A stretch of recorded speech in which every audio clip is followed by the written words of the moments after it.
謝賢日前出席一個宣傳活動，同場仲有拉姑出現。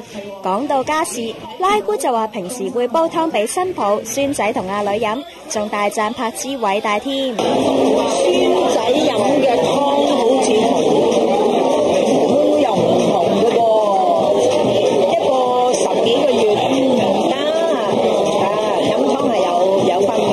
譬如我新抱飲個湯咧，我個女又唔會飲嘅，係因為我新抱全齋㗎嘛，唔食肉㗎嘛，淨係飲魚湯，佢淨係食魚蝦豆腐菜4樣嘢，即係白肉係啊。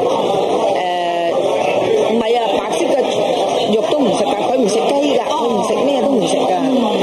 咁但係為咗大肚咧，你煲埋一煲咁樣，佢就會眯埋眼咁樣飲咗佢，咁就會。咁所以我覺得佢好偉大咯。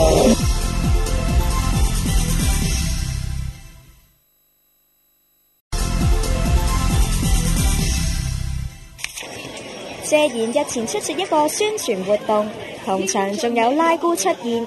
講到家事，拉姑就話平時會煲湯俾新抱、孫仔同阿女飲，仲大讚柏芝偉大添。孫仔飲嘅湯好似同都又唔同嘅噃，一個10幾個月唔得飲湯係有分嘅。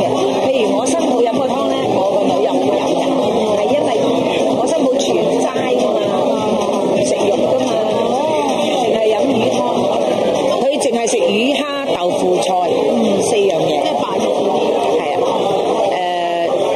唔係啊，白色嘅肉都唔食㗎，佢唔食雞㗎，佢唔食咩都唔食㗎。咁但係為咗大肚咧，你煲埋一